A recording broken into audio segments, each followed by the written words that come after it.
MLM itu atau networker adalah usaha atau kerjaan yang ngenakin yang di atas gitu kan.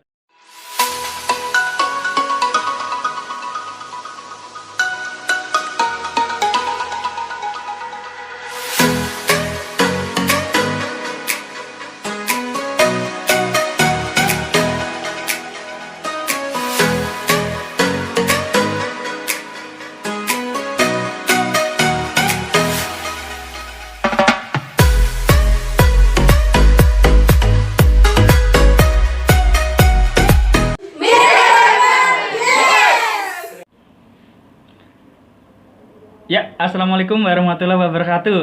Selamat pagi teman-teman semua, sahabat networker ya. Pada kesempatan kali ini saya akan menjawab dari beberapa mention yang sudah banyak chatting di bawah kolom komentar kita di video sebelumnya. Bahwasanya teman-teman menganggap bahwasanya MLM itu atau networker adalah usaha atau kerjaan yang ngenakin yang di atas gitu katanya. Itu benar sekali teman-teman. Jadi tepat Anda mengungkap seperti itu, sebuah MLM atau business network marketer itu Anda katakan bahwasanya ngenakin yang di atas. Itu benar sekali teman-teman. Nah, jadi pertanyaan berikutnya adalah, sekarang saya balik tanya kepada teman-teman, kenapa Anda posisinya suka di bawah?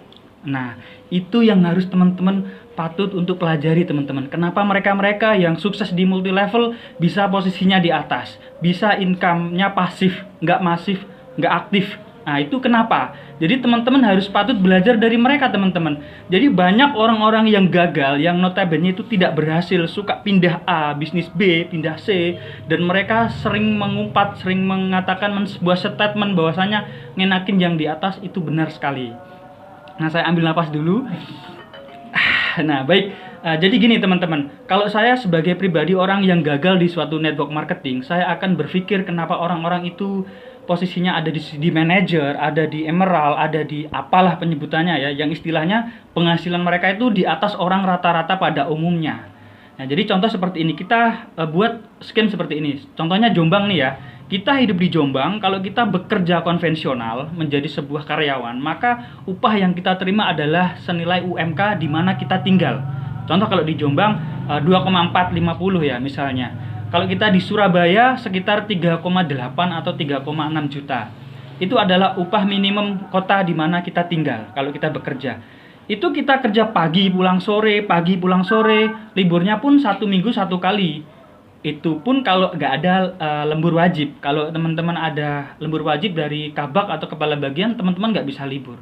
Kalau mau cuti atau mau apa, butuh tanda tangan supervisor, manager, dan lain sebagainya. Yang jadi pertanyaan teman-teman, kalau di multi level, di network marketer, teman-teman nggak perlu untuk izin harus berhenti bekerja. Teman-teman nggak perlu masuk pagi dan pakai celana, pakai sepatu yang ribet istilahnya. Waktu kita ditukar hanya dengan uang.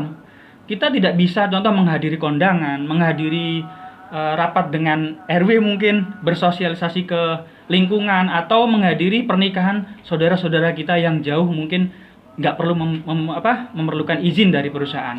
Itu bedanya teman-teman. Jadi teman-teman kalau sudah masuk di multi level atau network marketing, yang perlu jenengan pahami adalah jenengan mempunyai bebas waktu. Artinya di sini teman-teman bebas mengatur waktu teman-teman, kapan teman-teman mau presentasi, kapan teman-teman mau sharing, mau home sharing, home meeting, dan kapan teman-teman mau jualan.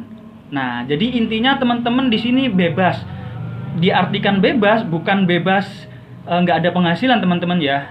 Teman-teman juga harus memikirkan bagaimana teman-teman bisa berpenghasilan dan posisi teman-teman bisa di atas.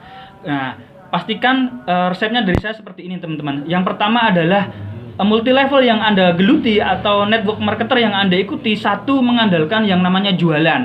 Jadi teman-teman kalau tidak ada aktivitas jualan, teman-teman perlu berpikir 1000 kali untuk masuk di multi level tersebut. Jadi yang pertama teman-teman harus ketahui adalah kita harus jualan. Nah, jualan ya.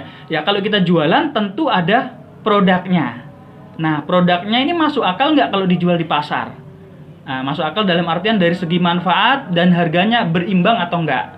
Jadi kalau teman-teman sudah masuk di sebuah multi level, teman-teman merekrut harus dengan cara daftar, bayar, dan tidak ada produknya, patut teman-teman harus berpikir ulang. Nah, itu yang pertama ya. Jadi jualan ya, ada produknya dan ada jenjang karirnya. Kenapa kok ada jenjang karir? Karena teman-teman katanya kan mau di atas ya. Jenjang karir ini ditunjukkan bukan karena kita itu anak sultan lalu diangkat raja langsung kamu manajer, nggak bisa seperti itu teman-teman. Jadi kita merintis dari yang namanya jualan, presentasi, meyakinkan orang, membuka cabang, jualan, presentasi, meyakinkan orang, buka cabang. Itu prosesnya nggak semudah yang teman-teman katakan tadi ya. Jadi kalau teman-teman langsung ngejas ke kita, oh jangan ikut Mas Aga, bisnisnya itu ngenakin dia, posisinya sudah enak, satu dusnya royaltinya 37.500, wenaan arek wes gak usah ikut. Nah itu benar. Tapi bagaimana Anda tidak dibalik pertanyaannya, kenapa Mas Aga bisa sampai posisi itu? Nah, itu yang jadi pertanyaan. Padahal itu kita sekelas Jombang loh. Kita bermain di dua kota, di mana Bojonegoro dan Jombang. Kita belum mengarah ke Lumajang, belum ke Jember, dan belum di kota-kota lain di Indonesia. Baru selevel itu teman-teman jasnya sudah seperti itu. Nah, apa coba kalau teman-teman bekerja di sebuah perusahaan, apakah manajer yang ada di perusahaan Bapak Ibu semua itu langsung diangkat gitu? Kan tentunya tidak. Dia berawal dari kru mungkin, terus kepala bagian atau kepala regu, masuk di supervisor, baru masuk ke manajer. Jadi semuanya itu ada prosesnya teman-teman.